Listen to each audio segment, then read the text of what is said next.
mbokk yi jërë ngeen jëf yéen ñi ànd ak ñun ci seen site la teranga point info tey jii sunu gan di Modou Fall bokk ci comité directeur bu parti démocratique sénégalais bokk tamit ci cadre yi mais aussi tamit di jàngalekat ci université bu Dakar nekk tamit responsable PDS fële ca diwaanu Diourbel Njaareem Modou Fall ñu ngi lay nuyu. waaw ñu ngi lay fay Omar Bun Khattab di nuyu techniciens yi ak ñi ñuy suivre à travers internet. li jiitu ci waxtaan wi mooy PDS génn bi ñu génn ni Abdoulaye Daouda Diallo bëggatuñu muy organiser élection Abdoulaye Wade wax ni élection yi mascarade la dem nañ sax ba ne élection yoo xam ne Macky Sall moo ko organisé ñoom duñ ci bokkati ndaxte dañoo gis ni élection yu weesu li ci ëpp ay sàcc la ñoom loolu leen gis. te nag nee na ñoom du ñu nangu. du leen di nax di leen naxaat. waaw mais loolu c'est une évidence à coup sûr parce que bu fekkente ni da nga bokk ci ay élection te élection yi nga bokk leer na la sa perdu d'avance parce que jeu bi nga xamante ni mooy jeu démocratique bi leer na ni duñ ko respecter loolu je pense que ça ne vaudra pas la peine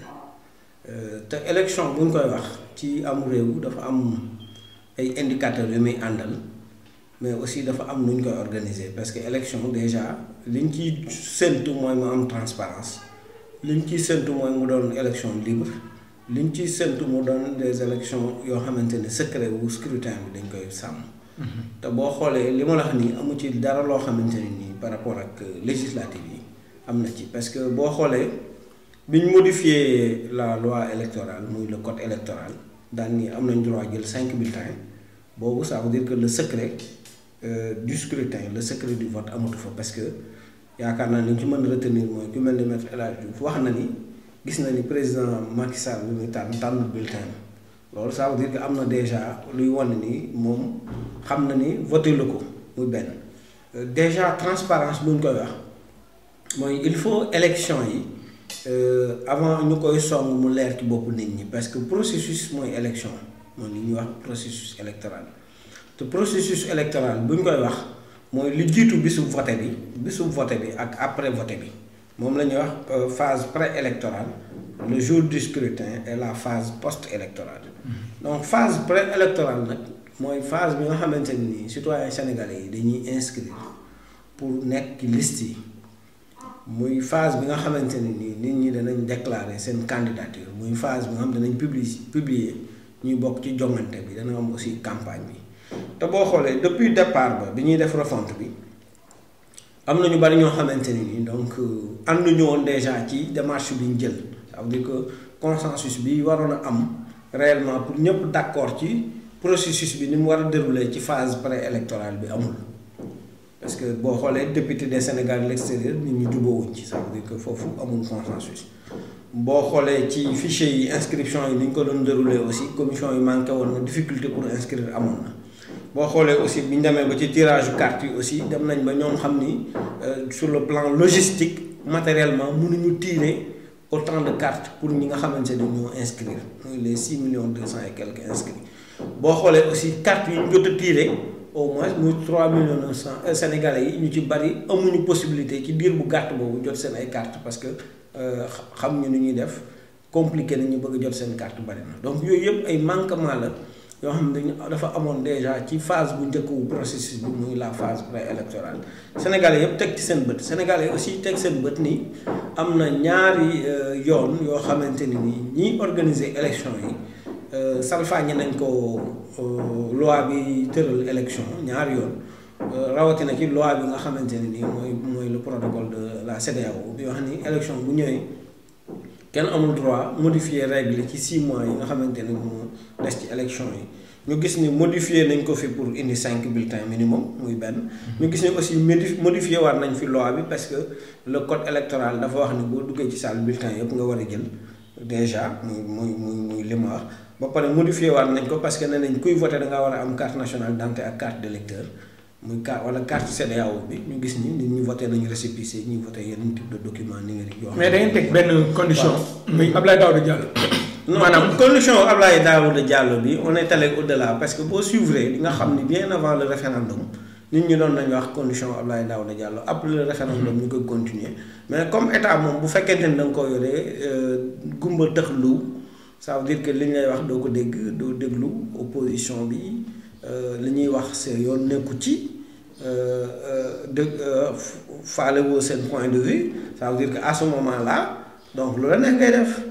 voilà parce que état bu Abdoulaye Daouda Diallo je pense que déclaration démb bi conférence de presse bi déjà sauté na ko parce que je pense que démb li ñu wax c'est clair dootuñu bokk ci benn élection boo xamante ni nii le président Macky Sall moom ak ki nitam ñoo koy organiser ça veut dire kooku dépassé na statut Abdoulaye Daouda Diallo. parce que boo nee Abdoulaye Daouda Diallo nit ñi comprendre nañ ni demain njiitu réew mën na fa jëlee kooku indi fa keneen par exemple mën nañ def changement de chaise jëlee fa Abdoulaye Daouda Diallo indi fa beneen ministre. mais léegi kon lan ngeen proposé à la place. li ñu proposé wax nañ ko donc xam nga mën nañ fa jëlee Abdoulaye Daouda Diallo indi fa keneen koo xamante ni APR la bokk à la place de Abdoulaye Daouda Diallo loolu ça ne changera rien moo tax décision démb bi nekk une décision capitale bu ne li ñu wax leer na li ñu proposé nag mooy je pense que bu fekkente ni nii da ngay suivre processus bi le président Abdoulaye Wade publié woon na fi benn lettre le 12 janvier 2017 bien avant élection yi di am pour wax leen ni élection yi bu ñu sañoon autorité indépendante boo xamante ni nii du bokk dara ak gouvernement day détaché wu gérer élection yi loolu lañ proposé. muy njëkk une autorité indépendante boo xamante ni mooy gérer mbiru élection yi. deuxièmement fichier électoral mënoo dem ci ay élection te audité woo ko mooy maanaam opposition bi xam ñoom ci lan la ñu dugg y a combien d'électeurs électeurs yooyu nan lañ leen enregistré est-ce que amul ñeneen ñu war a ajouter et cetera ñu ajouté te waruñu leen ajouté donc yooyu yëpp bu ñu audité woon fichier bi yaakaar nañ danañ ci am lu ñu leer muy benn. troisièmement donc wax naa la ñaari mbir. nee naa la déjà une autorité indépendante nee naa la fichier bi il faut nit ñi càmbar ko def audit bi xam ñan ñoo ci nekk. troisièmement nit ñi il faut ñu jox leen seen carte nationale d'identité ñi jot a imprimer ñu jox leen ñi imprimer moo am ay erreur turu góor ak photo jigéen ñu corriger ko ñi nga xamante ni nii inscrire nañ yore seen récépissé am ñu seen carte ñu imprimer leen seen carte jox leen ñi nga xamante ni nii aussi dafa amoon erreur ci seen ay dossier parce que li may wax c'est important parce que y a des cas yoo xamante ni nii ñu souligné wuñ ko mais y a plus de 200 et quelques mille sénégalais yoo xamante ni seen ay formulaire dafa réer wala mu am ay erreur ci remplissage xam nga booy fàttaliku boo masaan ñëw dafa am benn formulaire bu ñu lay remplir la formulaire yooyu nag yu ci bari dafa réer xam nga amatuñu benn information ci ñoom waaw muy beneen bi déjà ñi ñu remplir am na yooyu dafa am ay erreur photo yi ñu jël am na ci photo yoo xam ne baaxul jël di photo nit muy def ni tàllal ñaari baaraam. kon sabotage bi ñuy wax yow da nga koy. donc ça veut dire que loolu ci processus bi ci phase préélectorale bi dafa am sabotage erreur am na ay sabotage déjà bon maintenant je pense que de Croix dafa wax démb lu am solo nit ñi war cee bàyyi xel Sénégal yëpp war ci bàyyi xel. de mon point de vue. parce que li tax ma wax loolu mooy dani ndax ñoom ñoo ci jublu stratégie boo xamante ne da leen di may majorité à l'Assemblée nationale. pour cohabitation maanaam wala maanaam seenu ñàkk a man la waaw. yow boo ci jàpp question boobu dafa jara répondre donc bu doonee dafa nekk seenu ñàkk a man moom mooy incompétence dans ce cas-là je pense que. moom njiitu réew mi déjà en âme et conscience war na ci jël ay mesures parce que je pense que y a des Sénégalais yu nekk ci administration yoo xamante ne nii je pense que am nañ assez de compétences yoo xamante ne nii bu lañ leen joxoon affaire bi dinañ ko mën a dérouler ci yoon muy benn parce que Sénégal du tey rek lañ fi mas a voté bu fekkente ni nag sabotage la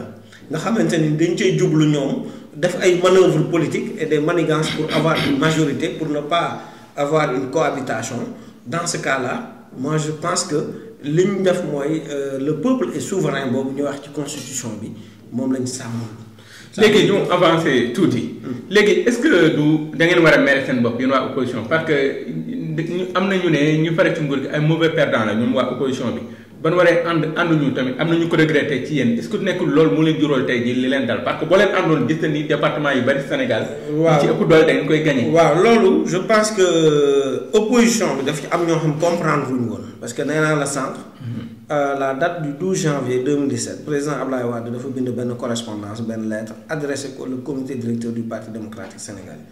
wax leen ni leen le PDS tout seul mën na secouer baobab bi.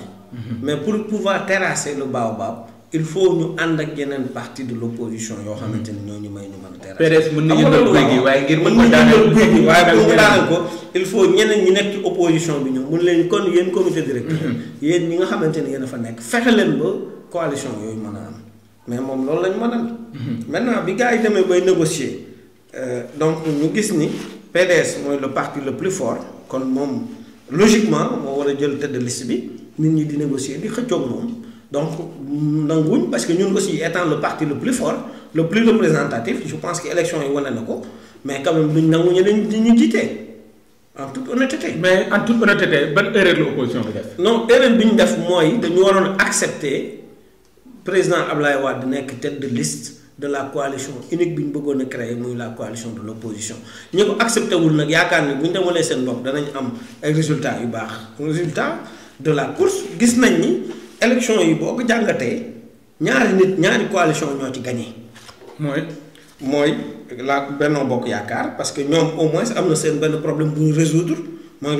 le problème de la majorité mécanique. à l'Assemblée nationale. ak la coalition gagnante bi nga xamante ne nii moom am na groupe parlementaire déjà muy 19 députés voilà xam nañ Assemblée nationale xam nañ rôle bi fa groupe parlementaire di def donc ñaari coalition yooyu rek ñoo gagné ci élection yi ñi ci des ñëpp. jàpp naa ni àndoon ak PDS moo leen doon gën a arrangé ce qui veut dire que tey li leen dal donc moo fi yóbbee regarde le cas de Manko Taxawu Sénégal fu ñu toll nii tey bu ñu àndoon ak PDS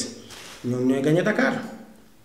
c'est 7 députés donc enjeu boobu di waroon na leen ko jaral ñëpp xam nañu Idrissa Seck à Thiès bu àndul ak le PDS du mën a gagné kooku aussi erreur la ñëpp xam nañ ni Gakou bu ànduloon ak bu àndut ak PDS du mën a gagné Guédiawaye donc erreur yooyu ñoom yaakaar naa ni ñoo ko yóbbee seen bopp moi c'est ce que je dis parce que bu fekkoonte ni li leen président Abdoulaye Wade propose dès le départ ñu accepter ni le PDS c'est le parti le plus représentatif le plus fort ñu jël kenn foofu jiital ko donc bu boobaa problème yi ñu am arrivé du ñu arrivé mais comme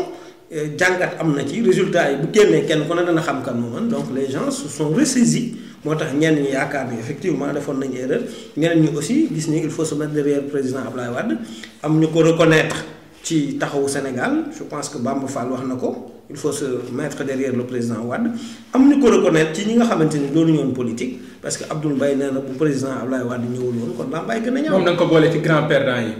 waaw ci grand perdant yi bien sûr. parce que un ancien premier ministre nga xam ne un ancien premier ministre nga xam ne bu mu génnee ci gouvernement ak léegi yàggul. ñëw amul mënul sax am 20 000 voix quand même loolu c'est extrêmement grave mais quand même reconnaître na ay erreur am reconnaître na ay limite am reconnaître na ni donc am na fu mu waroon jaar fu mu jaarul. reconnaître na aussi donc que le président Abdoulaye Wade est un grand démocrate loolu aussi dana ko permettre ëllëg mu xam fi muy teg tànkam. mais aussi tamit lii dinañu may pour léegi ku ne mën a xam boppam mais léegi opposition bi yow ci sa xalaat mooy ñoo ñëpp danoo war a ranger wu derrière le PDS. mais c'est normal parce que le PDS quand même a 505 presque environ 560 000 voix 560 000 voix boo amee ñi ki topp ci yow presque boo dee xool li mu am ci ay voix 62 000 la ou 66 000 ça veut dire que différence boobu dafa large. Le chef de l'opposition te référendum bi normalement bu doonoon un pays organisé au moment où ñuy def texte au conseil des collectivités territoriales à ce même moment là ci nañuy defee les statuts de l'opposition. mais PDS am ngeen benn problème. tamit yéen a ngi wax ñi arrangé wu ci yéen Abdoulaye Wade mënatul nekk candidat. Karim Wade jugee na fii est-ce que jotul nag PDS taxaw ci point boobu ñu régler ko avant 2019. non moi je pense que PDS point bi mu taxaw wax nañ ko démb.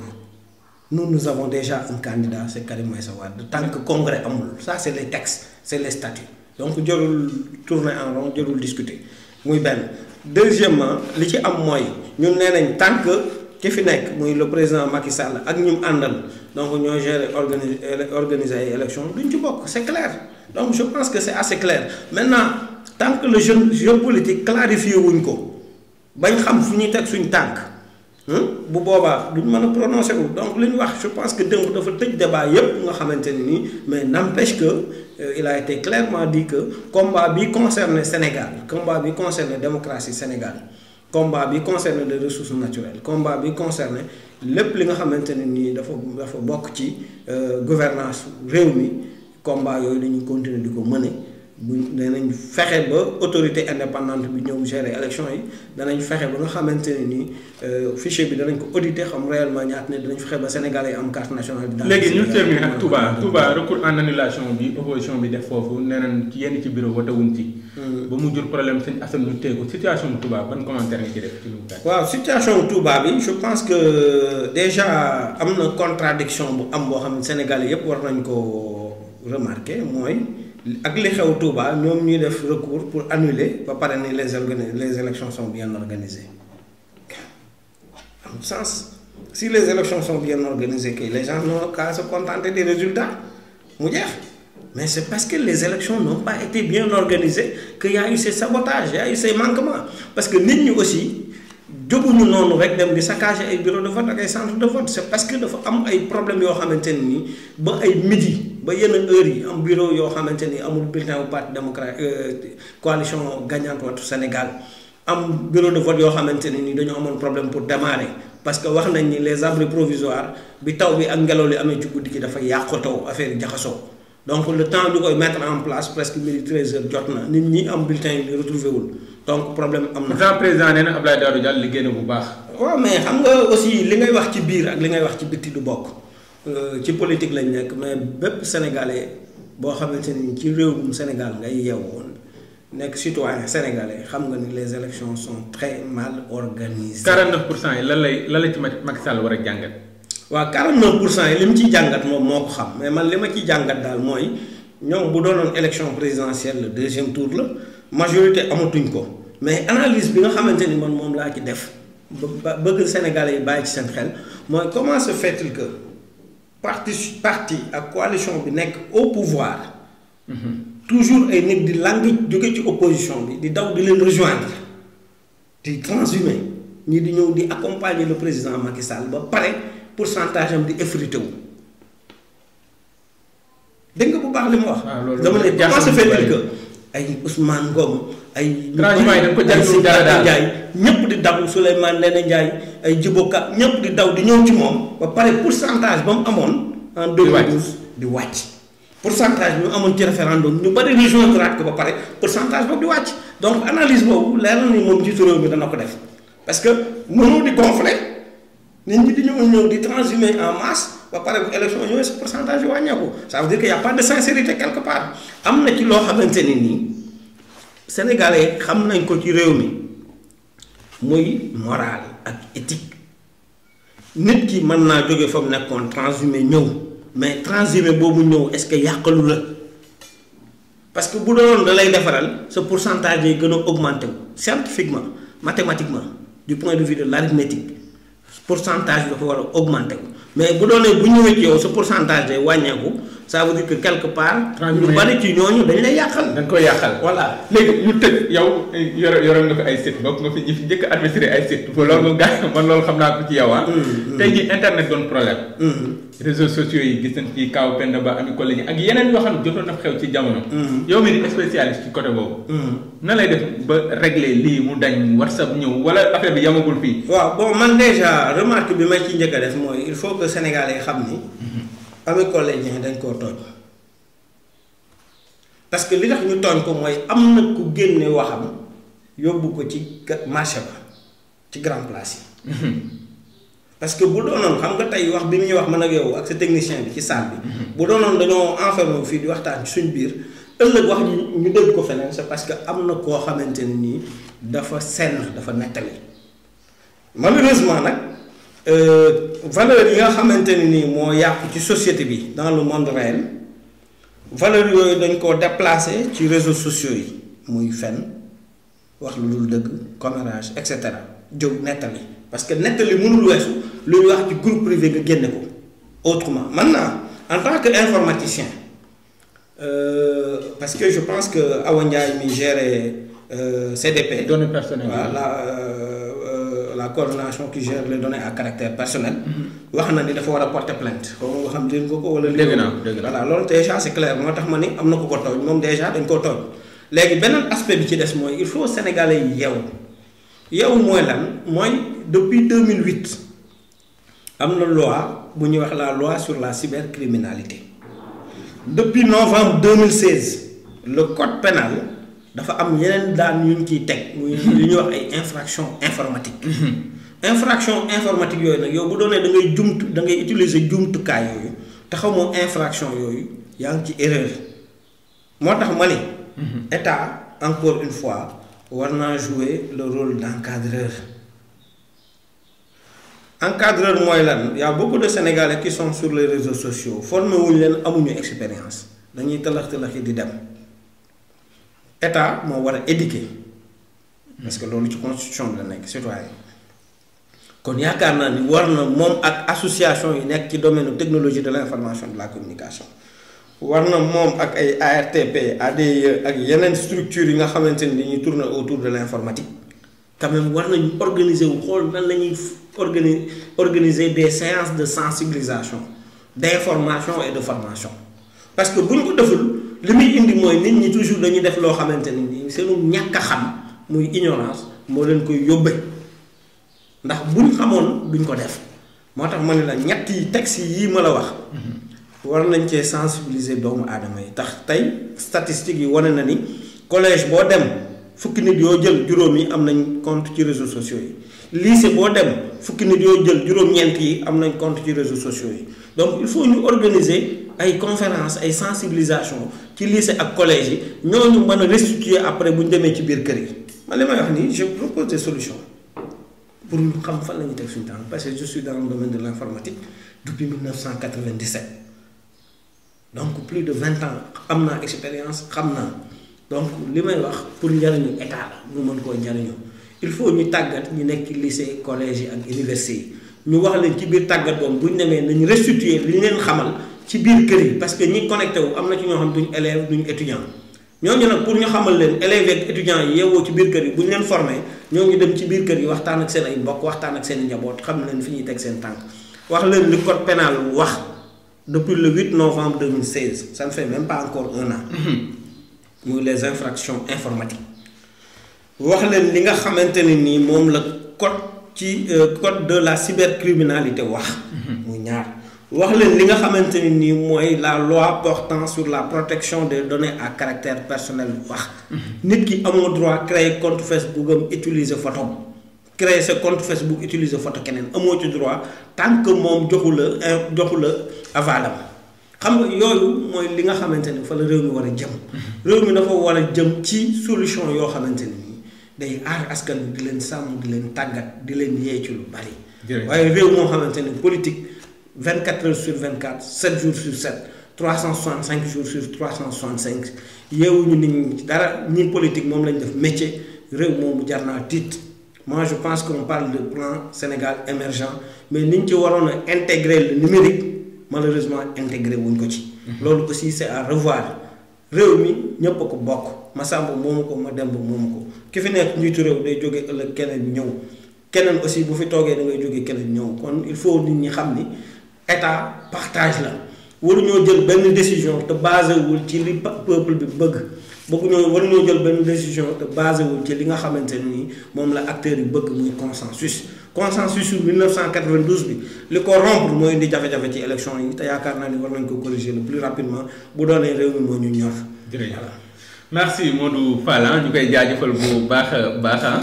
bokk ci comité directeur PDS ci cadre PDS yi aussi di responsable politique ci diwaanu Bawal di jàngalekat tam ci université di xam-xam màcc jëm ci wàllu informatique bokk na ci ñi njëkk a yor site fii boobu maa ngi koy fàttali le pays kon di la jaajëfal bu baax di gërëm bu baax Abdoulaye Seck Omar Bun Khattab Gueye moo nekkoon ci kàddu gi mbokk yi kon jërë ngeen jëf ci ànd bi ak la teranga point info ak ci YouTube la Teranga TV.